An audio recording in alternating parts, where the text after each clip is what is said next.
بسم اللہ الرحمن الرحیم۔ سیرت طیبہ۔ اس ویڈیو میں جن موضوعات پر بات کی جائے گی ان میں سے چند درج ذیل ہیں۔ نبی کریم صلی اللہ علیہ وسلم کی پیدائش اور خاندان، شام کی طرف سفر، حضرت خدیجہ رضی اللہ تعالی عنہا سے نکاح، حجر اسود کی تنصیب۔ لہٰذا اس ویڈیو کو مکمل دیکھیں اور چینل کو بھی سبسکرائب کر دیں۔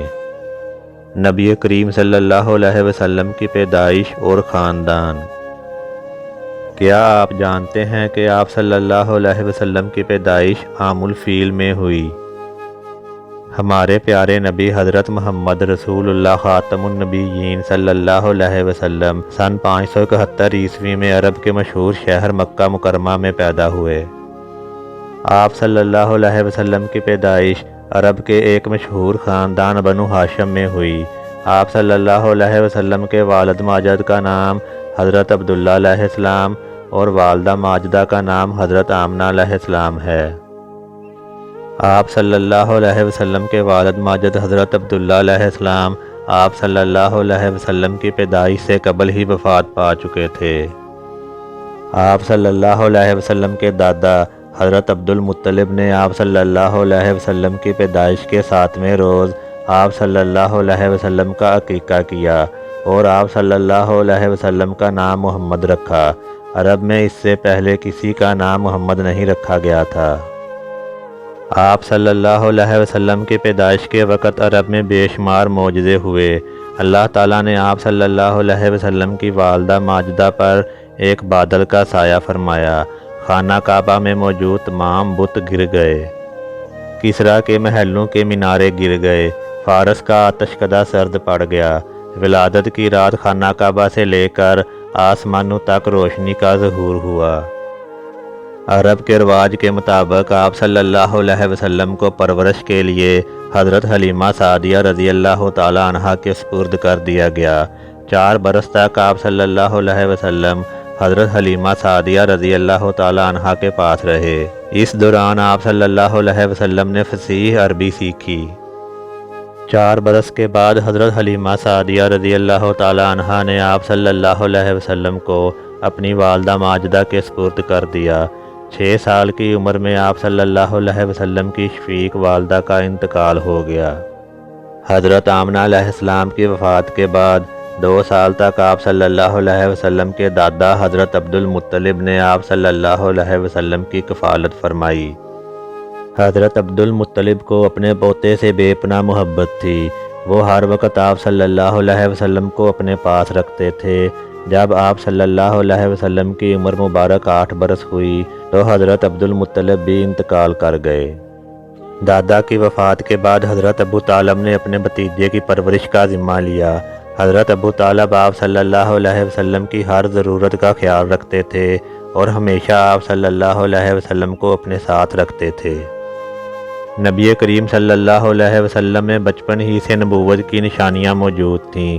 آپ صلی اللہ علیہ وسلم چھوٹی عمر میں گھر کے کاموں میں حضرت ابو طالب کی مدد کرتے تھے۔ آپ صلی اللہ علیہ وسلم نے بچپن میں بکریاں بھی چرائیں۔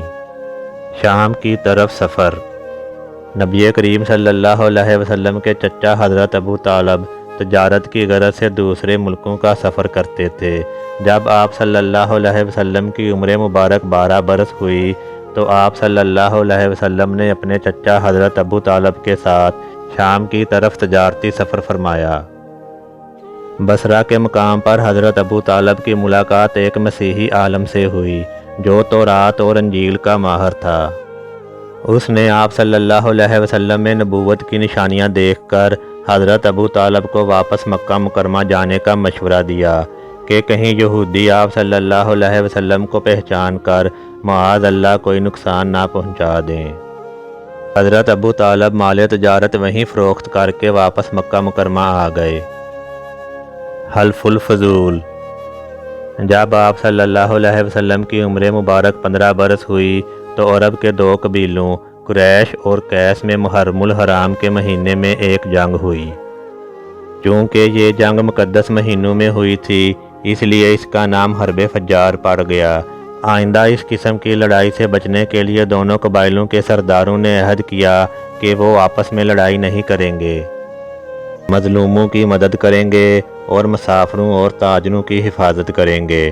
حرب فجار کے بعد عربوں کے حالات اور بگڑ گئے اور دوبارہ آپس میں لڑنے لگے۔ آپ صلی اللہ علیہ وسلم نے اپنے چچا زبیر بن عبد المطلب کی تجویز پر مختلف قبائل کے درمیان ایک معاہدہ کروایا جسے حلف الفضول کہا جاتا ہے۔ حلف کے معنی معاہدے کے ہیں اور فضول فضل کی جمع ہے۔ اس معاہدے میں شامل اکثر لوگوں کے ناموں کے ساتھ فضل کا لفظ آتا تھا، اسی وجہ سے اس معاہدے کا نام حلف الفضول پڑ گیا۔ نبی کریم صلی اللہ علیہ وسلم اس معاہدے میں اپنی شرکت پر فخر کا اظہار فرمایا کرتے تھے۔ حضرت خدیجہ رضی اللہ تعالیٰ عنہا سے نکاح۔ حضرت خدیجہ رضی اللہ تعالیٰ عنہا مکہ مکرمہ کی نہایت معزز اور مالدار خاتون تھیں۔ مکہ مکرمہ کے لوگ ان کی پاکیزہ عادات کی وجہ سے ان کو طاہرہ کے لقب سے یاد کرتے تھے۔ حضرت خدیجہ رضی اللہ تعالیٰ عنہا تجارت کے پیشے سے وابستہ تھیں۔ جب انہوں نے نبی کریم صلی اللہ علیہ وسلم کی امانت داری اور شرافت کے چرچے سنے تو انہوں نے آپ صلی اللہ علیہ وسلم سے مال تجارت شام لے جانے کی درخواست کی۔ آپ صلی اللہ علیہ وسلم حضرت خدیجہ رضی اللہ تعالیٰ عنہا کا مال تجارت لے کر شام روانہ ہو گئے۔ حضرت خدیجہ رضی اللہ تعالیٰ عنہا نے اپنے غلام میسرہ کو بھی آپ صلی اللہ علیہ وسلم کے ہمراہ شام بھیجا۔ شام سے واپسی پر میسرہ نے حضرت خدیجہ رضی اللہ تعالیٰ عنہا کے سامنے آپ صلی اللہ علیہ وسلم کی سچائی اور دیانتداری کی بہت تعریف کی اور سفر کے حالات بیان کیے۔ حضرت خدیجہ رضی اللہ تعالیٰ عنہا نے آپ صلی اللہ علیہ وسلم کے اخلاق اور کردار سے متاثر ہو کر آپ صلی اللہ علیہ وسلم کو نکاح کا پیغام بھیجا۔ آپ صلی اللہ علیہ وسلم نے اپنے چچا حضرت ابو طالب کے مشورے سے حضرت خدیجہ رضی اللہ تعالیٰ عنہا سے نکاح کے پیغام کو قبول فرمایا۔ آپ صلی اللہ علیہ وسلم کا نکاح آپ صلی اللہ علیہ وسلم کے چچا حضرت ابو طالب نے پڑھایا۔